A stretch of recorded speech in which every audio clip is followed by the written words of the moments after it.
आर्या, उसके पिता फिर से परिषद से झगड़ रहे थे। आर्या को ये बात उसके चेहरे पर साफ दिख रही थी जब वह फिर से देर से टेबल पर आया, जैसा कि वह अक्सर करता था। पहला कोर्स, कद्दू से बना गाढ़ा मीठा सूप, पहले ही ले लिया गया था जब नेड स्टॉक छोटे हॉल में घुसा।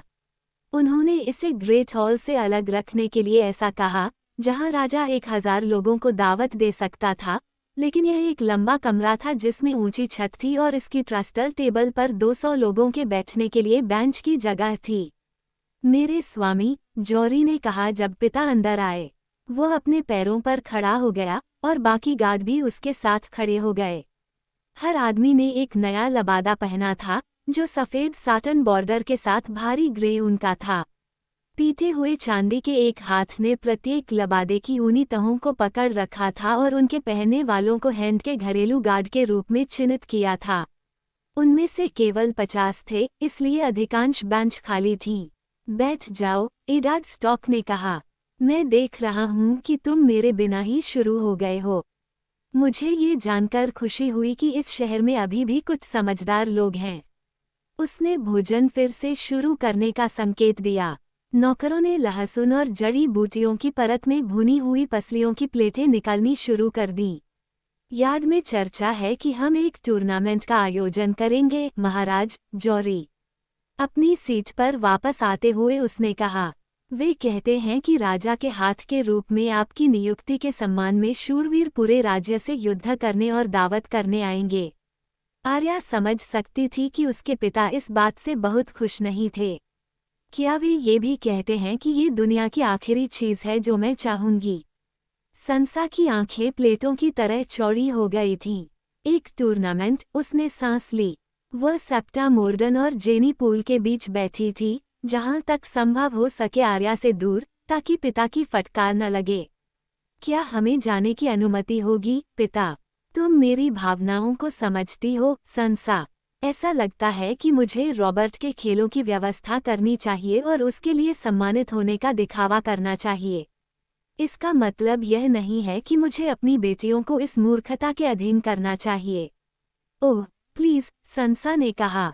मैं देखना चाहती हूँ, सेप्टा मोर्डन ने कहा। राजकुमारी मिर्सेला वहाँ होंगी, मेरे स्वामी, और उनकी छोटी लेडी सेंसा।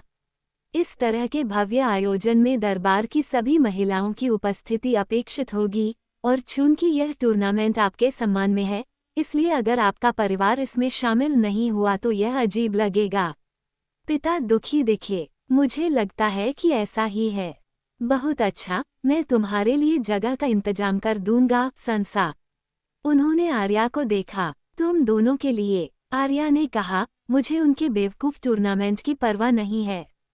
वह जानती थी कि प्रिंस जोफ्रे वहां होंगे, और वह प्रिंस जोफ्रे से नफरत करती थी। संसा ने अपना सिर उठाया।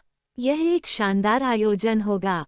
तुम्हें बुलाया नहीं जाएगा। पिता के चेहरे पर गुस्सा झलक रहा था। बस, संसा, और भी कुछ कहोगी तो मेरा मन बदल दोगी। तुम दोनों जो अंतहीन युद्ध लड़ रहे हो, उससे मैं थक चुका हूँ। तुम दोनों बहनें हो। मैं तुमसे बहनों जैसा व्यवहार करने की अपेक्षा करता हूँ। क्या ये समझ में आया? संसा ने अपने होंठ काटे और सिर हिलाया। आर्या ने अपना चेहरा नीचे करके अपनी प्लेट को उदास होकर देखा। उसे लगा कि उसकी आंखों में आंसू आ गए हैं। उसने गुस्से से उन्हें पोंछ दिया, रोने का इरादा नहीं किया। सिर्फ चाकुओं और कांटों की खटपट की आवाज आ रही थी। मुझे माफ करें, उसके पिता ने मेज पर घोषणा की। मुझे लगता है कि आज रात मेरी भूख कम है। वह हॉल से चला गया। उसके जाने के बाद सेंसा ने जेन पूल के साथ उत्साहपूर्ण फुसफुसाहट का आदान प्रदान किया। मेज के नीचे जॉरी ने एक मजाक पर हंसा और हुलिन ने घोड़े के मांस के बारे में बात करना शुरू कर दिया। अब आपका युद्ध घोड़ा, वह जॉस्ट के लिए सबसे अच्छा नहीं हो सकता है। एक ही चीज नहीं, ओह नहीं, बिल्कुल भी एक जैसा नहीं। पुरुषों ने ये सब पहले ही सुन लिया था। डेसमंड, जैक्स और हुलिन के बेटे हार्विन ने उसे एक साथ चिल्लाकर चुप करा दिया, और पोटर ने और शराब मंगवाए। आर्या से कोई बात नहीं करता था। उसे कोई परवाह नहीं थी। उसे ये तरीका पसंद था। अगर उसे अनुमति दी जाती तो वह अपने शयन कक्ष में अकेले ही खाना खा लेती। कभी कभी वे ऐसा करते थे जब पिता को राजा या किसी स्वामी या इस स्थान या उस स्थान से आए दूतों के साथ भोजन करना होता था। बाकी समय वे उसके सौर में खाते थे, सिर्फ वो और संसा। यही वो समय था जब आर्या को अपने भाइयों की सबसे ज्यादा याद आती थी। वह ब्रायन को चिढ़ाना चाहती थी और बेबी रिकन के साथ खेलना चाहती थी और चाहती थी कि रॉब उस पर मुस्कुराए। वह चाहती थी कि जॉन उसके बालों को उलझाए और उसे छोटी बहन कहे और उसके साथ अपनी बात पूरी करे। लेकिन वे सभी चले गए थे। उसके पास संसा के अलावा कोई नहीं बचा था और संसा तब तक उससे बात भी नहीं करती थी जब तक पिता उसे मना न करें। विंटरफेल में वापस आकर उन्होंने लगभग आधे समय ग्रेट हॉल में खाना खाया था। उसके पिता कहा करते थे कि अगर एक राजा को अपने आदमियों को रखना है तो उसे उनके साथ खाना चाहिए। अपने पीछे आने वाले आदमियों को जानो, उसने उसे एक बार रॉब से कहते हुए सुना, और उन्हें अपने बारे में बताओ। अपने आदमियों से किसी अजनबी के लिए मरने के लिए मत कहो। विंटरफेल में उसके पास हमेशा अपनी मेज पर एक अतिरिक्त सीट होती थी और हर दिन एक अलग आदमी को उसके साथ शामिल होने के लिए कहा जाता था। एक रात यह वायोन पूल होता और बातचीत तांबे और रोटी के भंडार और नौकरों के बारे में होती। अगली बार यह मिकेन होता और उसके पिता उसे कवच और तलवारों के बारे में और एक फौज को कितना गर्म होना चाहिए और स्टील को कैसे गर्म करना चाहिए इस बारे में बात करते हुए सुनते। दूसरे दिन ये हुलेन हो सकता था जो अपनी अंतहीन घोड़ों की बात करता था, या लाइब्रेरी से कैप्टन चेल या जॉरी या सर रॉड्रिक या यहाँ तक कि ओल्ड नैन अपनी कहानियों के साथ। आर्या को अपने पिता की मेज पर बैठकर उनकी बातें सुनने से ज्यादा कुछ भी अच्छा नहीं लगता था। उसे बेंचों पर बैठे पुरुषों की बातें सुनना भी अच्छा लगता था, चमड़े की तरह सख्त फ्री राइडर्स, दरबारी शूरवीर और साहसी युवा शूरवीर, भूरे बूढ़े सैनिक। वो उन पर बर्फ के गोले फेंकती थी और रसोई से पाई चुराने में उनकी मदद करती थी। उनकी पत्नियां उसे स्कोन देती थीं और वो उनके बच्चों के लिए नाम बनाती थी और उनके बच्चों के साथ राक्षस और युवतियां और खजाना छुपाओ और मेरे महल में आओ खेलती थी। मोटा टॉम उसे आर्या अंडरफुट कहता था क्योंकि उसने कहा था कि वो हमेशा वहीं रहती थी। उसे यह आर्या हॉसफेस से कहीं ज्यादा पसंद था। बस वह विंटरफेल था, एक दुनिया दूर, और अब सब कुछ बदल गया था। किंग्स लैंडिंग में आने के बाद ये पहली बार था जब उन्होंने पुरुषों के साथ खाना खाया था। आर्या को इससे नफरत थी। उसे आवाज़ों से नफरत थी, अब उनकी आवाज़ें, जिस तरह से वे हंसते थे, जो कहानियां वे सुनाते थे। वे उसके दोस्त थे, वो उनके आसपास सुरक्षित महसूस करती थी, लेकिन अब उसे पता था कि यह झूठ था। उन्होंने रानी को लेडी को मारने दिया, ये काफी भयानक था, लेकिन फिर हाउंड ने माइका को ढूंढ लिया। जेन पूल ने आर्या को बताया था कि उसने उसे इतने टुकड़ों में काट दिया था कि उन्होंने उसे एक बैग में कसाई को वापस दे दिया था, और पहले तो बेचारे आदमी ने सोचा था कि यह एक सुअर है जिसे उन्होंने काटा है। और किसी ने भी आवाज़ नहीं उठाई या ब्लेड या कुछ भी नहीं निकाला, न तो हार्विन जो हमेशा बहुत बोल्ड तरीके से बात करता था, या एलिन जो एक नाइट बनने जा रही थी, या जॉरी जो गार्ड का कप्तान था। यहाँ तक कि उसके पिता ने भी नहीं। वह मेरा दोस्त था, आर्या ने अपनी प्लेट में फुसफुसाते हुए कहा, इतनी धीमी आवाज में कि कोई सुन न सके। उसकी पसलियां वहां अछूती पड़ी थीं, अब ठंडी हो गई थीं, प्लेट पर उनके नीचे चर्बी की एक पतली परत जम गई थी। आर्या ने उन्हें देखा और बीमार महसूस किया। उसने टेबल से दूर धकेल दिया। कृपया बताएं, युवा महिला, आप कहाँ जा रही हैं? सेप्टा मोर्डन ने पूछा। मुझे भूख नहीं है। आर्या को अपने शिष्टाचार को याद करने में परेशानी हो रही थी। क्या मुझे माफ किया जा सकता है? उसने कठोरता से कहा। नहीं, सेप्टा ने कहा। तुमने अभी अपना खाना भी नहीं छुआ है। तुम बैठो और अपनी प्लेट साफ करो। तुम इसे साफ करो। इससे पहले कि कोई उसे रोक पाता, आर्या दरवाजे की ओर भागी, जबकि पुरुष हंस रहे थे और सेप्टा मोर्डन ने उसे जोर से पुकारा, उसकी आवाज और ऊंची होती जा रही थी।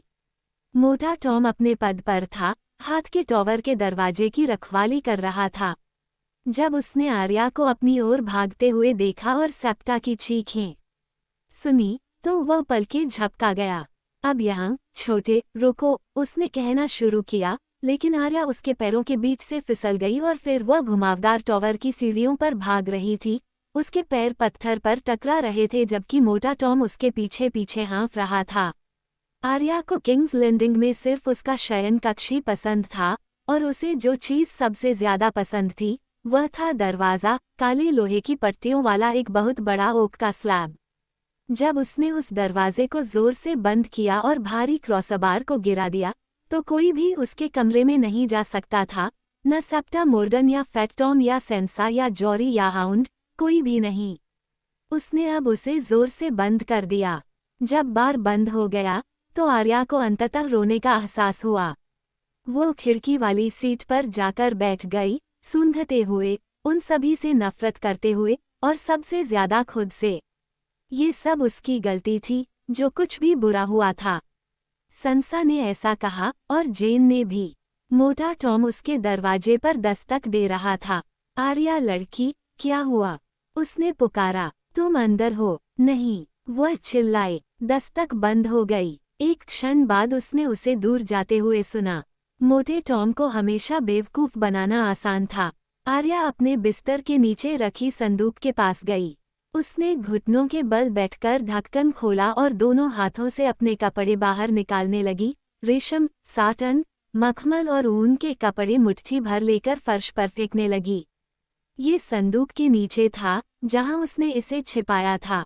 आर्या ने इसे बहुत ही कोमलता से बाहर निकाला और इसके म्यान से पतला ब्लेड निकाला। सुई। उसने फिर से माइका के बारे में सोचा और उसकी आंखें आंसुओं से भर गईं।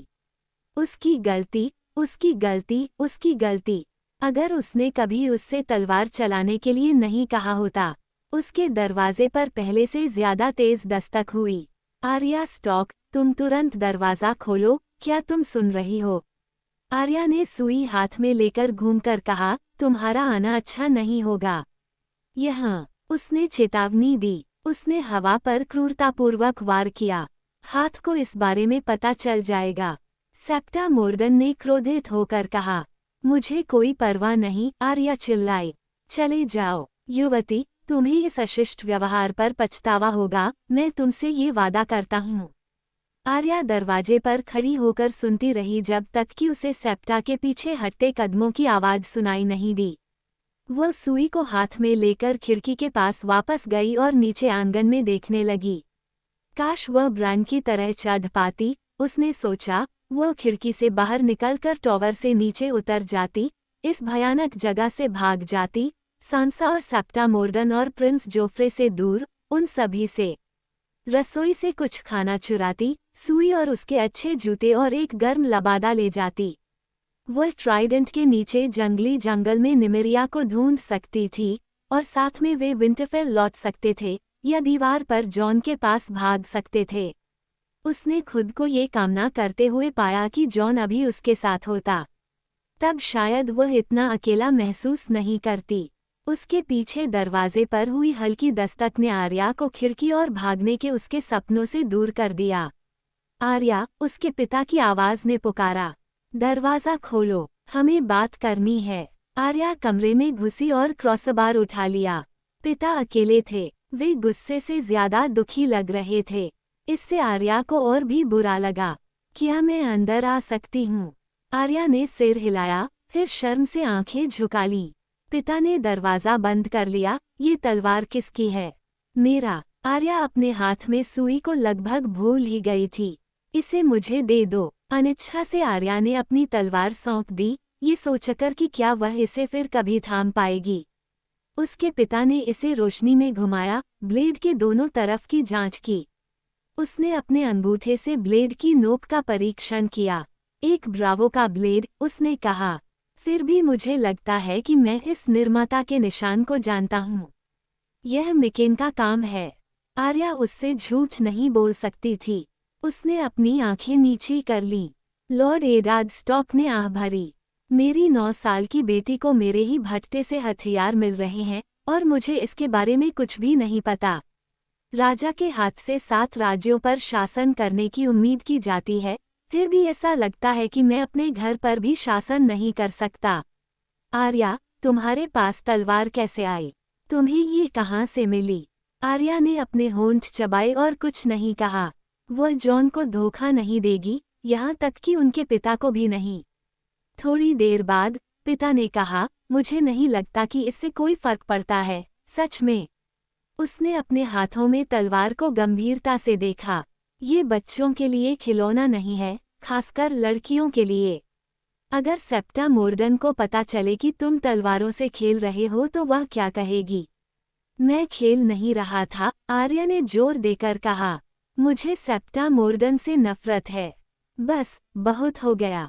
उसके पिता की आवाज़ रूखी और कठोर थी। सेप्टा अपने कर्तव्य से ज्यादा कुछ नहीं कर रही है, हालांकि भगवान जानते हैं कि तुमने इस बेचारी महिला के लिए इसे एक संघर्ष बना दिया है। तुम्हारी माँ और मैंने उसे तुम्हें एक महिला बनाने का असंभव काम सौंपा है। मैं एक महिला नहीं बनना चाहती। आर्या भड़क उठी। मुझे इस खिलौने को अभी यहीं अपनी घुटने पर रख लेना चाहिए और इस बकवास को खत्म कर देना चाहिए।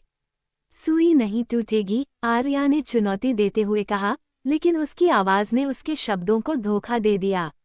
इसका कोई नाम है न? उसके पिता ने आह भरी।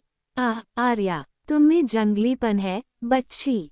भेड़िए का खून, मेरे पिता इसे कहते थे। लियाना में इसका कुछ अंश था और मेरे भाई ब्रैंडन में तो इससे भी ज्यादा। इसने उन दोनों को जल्दी ही मौत के घाट उतार दिया। आर्या ने उसकी आवाज में उदासी सुनी। वह अक्सर अपने पिता या भाई बहन के बारे में बात नहीं करता था, जो उसके जन्म से पहले ही मर गए थे। लियाना के पास तलवार हो सकती थी, अगर मेरे पिता ने इसकी इजाजत दी होती। तुम मुझे कभी कभी उसकी याद दिलाती हो। तुम भी उसकी तरह दिखती हो। आर्या ने चौंकते हुए कहा, लियाना बहुत खूबसूरत थी। सभी ने ऐसा ही कहा। आर्या के बारे में कभी ऐसा नहीं कहा गया। वह थी, एडा स्टॉक ने सहमति जताई, सुंदर और दृढ़ इच्छाशक्ति वाली, और अपने समय से पहले मर चुकी थी। उसने तलवार उठाई, उसे उनके बीच फैला दिया। आर्या, तुमने इस सुई के साथ क्या करने के बारे में सोचा था? तुम किसे चुभाना चाहते थे? अपनी बहन को, सेप्टा मोर्डन को? क्या तुम्हें तलवारबाजी के बारे में कुछ भी पता है? वह सिर्फ जॉन द्वारा दिए गए सबक के बारे में सोच पा रही थी। उन्हें नुकीले सिरे से चिपकाओ, उसने अचानक कहा। उसके पिता ने भी हंसते हुए कहा, मुझे लगता है यही इसका सार है। आर्या उसे समझाना चाहती थी, उसे समझाना चाहती थी। मैं सीखने की कोशिश कर रही थी, लेकिन उसकी आंखें आंसुओं से भर गईं। मैंने माइका से मेरे साथ अभ्यास करने के लिए कहा था। दुख उस पर एकाएक हावी हो गया। वह कांपती हुई दूर चली गई। मैंने उससे पूछा, वह रो पड़ी। यह मेरी गलती थी, यह मैं ही थी। अचानक उसके पिता ने उसे अपनी बाहों में भर लिया। उसने उसे धीरे से पकड़ लिया और वह उसकी ओर मुड़ी और उसके सीने से लगकर रोने लगी। नहीं, प्यारी, उसने बड़बड़ाते हुए कहा। अपने दोस्त के लिए दुख मनाओ, लेकिन खुद को कभी दोष मत दो। तुमने कसाई के लड़के को नहीं मारा। ये हत्या हाउंड के दरवाजे पर है, उसके और उस क्रूर महिला के लिए जो उसकी सेवा करती है। मुझे उनसे नफरत है, आर्या ने लाल चेहरे के साथ नाक सिकोड़ते हुए कहा। हाउंड और रानी और राजा और राजकुमार जोफ्रे, मैं उन सभी से नफरत करती हूँ। जोफ्रे ने झूठ बोला, उसने जो कहा वह वैसा नहीं था। मुझे सेंसा से भी नफरत है। उसे याद है, उसने सिर्फ इसलिए झूठ बोला था ताकि जोफ्रे उसे पसंद करे। हम सब झूठ बोलते हैं, उसके पिता ने कहा। या क्या तुम सच में सोचती हो कि मैं यकीन कर लूंगा कि निमिरिया भाग गई है? आर्या अपराधबोध से शर्मा गई। जॉरी ने वादा किया था कि वह नहीं बताएगा। जॉरी ने अपनी बात रखी, उसके पिता ने मुस्कुराते हुए कहा। कुछ बातें ऐसी हैं जिन्हें मुझे बताने की जरूरत नहीं है। एक अंधा आदमी भी देख सकता है कि भेड़िया तुम्हें कभी भी स्वेच्छा से नहीं छोड़ता। हमें पत्थर फेंकने पड़े, उसने दुखी होकर कहा। मैंने उससे कहा कि भाग जाओ, आज़ाद हो जाओ, कि मैं अब उसे नहीं चाहती। उसके साथ खेलने के लिए दूसरे भेड़िए थे। हमने उनकी चीखें सुनी और जॉरी ने कहा कि जंगल में शिकार के लिए बहुत सारे जानवर हैं, इसलिए उसे शिकार के लिए हिरन मिलेंगे। लेकिन वह पीछे पीछे चलती रही और आखिरकार हमें पत्थर फेंकने पड़े। मैंने उसे 2 बार मारा। वो रोई और मेरी तरफ देखने लगी और मुझे बहुत शर्मिंदगी महसूस हुई, लेकिन ये सही था, है न? रानी ने उसे मार डाला होता। ये सही था, उसके पिता ने कहा। और झूठ भी सम्मान के बिना नहीं था। जब वह आर्या को गले लगाने गया तो उसने नीडल को एक तरफ रख दिया था। अब उसने फिर से ब्लेड उठाया और खिड़की की तरफ चला गया, जहां वह एक पल के लिए खड़ा था, आंगन के उस पार देख रहा था। जब वह पीछे मुड़ा तो उसकी आंखें विचारमग्न थीं। वो खिड़की की सीट पर बैठ गया, नीडल उसकी गोद में थी। आर्या, बैठ जाओ, मुझे तुम्हें कुछ बातें समझाने की कोशिश करनी है। वह अपने बिस्तर के किनारे पर बेचैनी से बैठ गई। तुम मेरी सारी चिंताओं का बोझ उठाने के लिए बहुत छोटी हो, उसने उससे कहा, लेकिन तुम विंटरफेल की स्टॉक भी हो। तुम हमारे शब्दों को जानती हो। सर्दी आ रही है, आर्या ने फुसफुसाया। कठिन क्रूर समय, उसके पिता ने कहा। हमने उन्हें ट्राइडेंट पर चखा, बच्ची, और जब ब्रान गिरा। तुम लंबी गर्मियों में पैदा हुई थी, प्यारी, तुमने कभी कुछ और नहीं जाना, लेकिन अब सर्दी सच में आ रही है। हमारे घर के सिगिल को याद रखना, आर्या। डायरेवुल्फ, उसने निमिरिया के बारे में सोचते हुए कहा। उसने अपने घुटनों को अपनी छाती से चिपका लिया, अचानक डर गई। मैं तुम्हें भेड़ियों के बारे में कुछ बताना चाहता हूँ, बच्चे। जब बर्फ गिरती है और सफ़ेद हवाएं चलती हैं, तो अकेला भेड़िया मर जाता है, लेकिन झुंड बच जाता है। गर्मियों में झगड़ों का समय होता है। सर्दियों में हमें एक दूसरे की रक्षा करनी चाहिए, एक दूसरे को गर्म रखना चाहिए, अपनी ताकतें साझा करनी चाहिए। इसलिए अगर तुम्हें नफरत करनी ही है, आर्या, तो उनसे नफरत करो जो वास्तव में हमें नुकसान पहुंचाना चाहते हैं। सेप्टा मोर्डन एक अच्छी महिला है और सांसा तुम्हारी बहन है। तुम सूरज और चांद जितने अलग हो सकते हो, लेकिन तुम दोनों के दिलों में एक ही खून बहता है। तुम्हें उसकी ज़रूरत है, जैसे उसे तुम्हारी ज़रूरत है। और मुझे तुम दोनों की ज़रूरत है, भगवान मेरी मदद करें। वह इतना थका हुआ लग रहा था कि आर्या उदास हो गई। मैं संसा से नफरत नहीं करती, उसने उससे कहा। सच में नहीं, ये सिर्फ आधा झूठ था। मेरा इरादा तुम्हें डराने का नहीं है, लेकिन मैं तुमसे झूठ भी नहीं बोलूंगा। हम एक अंधेरी खतरनाक जगह पर आ गए हैं, बच्चे। ये विंटरफेल नहीं है। हमारे दुश्मन हैं जो हमारा बुरा चाहते हैं। हम आपस में युद्ध नहीं कर सकते। तुम्हारी यह जिद, भाग जाना, गुस्से से भरे शब्द, घर पर अवज्ञा, ये सब तो बस बच्चों के गर्मियों के खेल थे। अभी और अभी, जब सर्दी जल्दी ही आ जाएगी, तो यह एक अलग बात है। अब बड़े होने का समय आ गया है। मैं करूंगी, आर्या ने कसम खाई। उसने उससे पहले कभी इतना प्यार नहीं किया था जितना उस पल में किया। मैं भी मजबूत हो सकती हूँ। मैं रॉब जितनी मजबूत हो सकती हूँ। उसने सुई को उसकी ओर बढ़ाया, मूठ पहले। यहाँ, उसने अपनी आंखों में आश्चर्य के साथ तलवार को देखा। एक पल के लिए वह उसे छूने से डरी कि अगर उसने उसे छूने की कोशिश की तो वह फिर से उससे छीन ली जाएगी, लेकिन फिर उसके पिता ने कहा, चलो, ये तुम्हारी है, और उसने उसे अपने हाथ में ले लिया। मैं इसे रख सकती हूँ, उसने कहा। क्या ये सच है? सच है, वह मुस्कुराया। अगर मैं इसे ले जाऊं, तो इसमें कोई शक नहीं कि मैं पखवाड़े भर के भीतर तुम्हारे तकिए के नीचे छिपा हुआ एक भोर का तारा ढूंढ लूंगा। चाहे जो भी उकसावा हो, अपनी बहन को चाकू मत मारो। मैं नहीं जाऊंगी, मैं वादा करती हूँ। आर्या ने नीडल को अपनी छाती से कसकर पकड़ लिया, जब उसके पिता जाने लगे।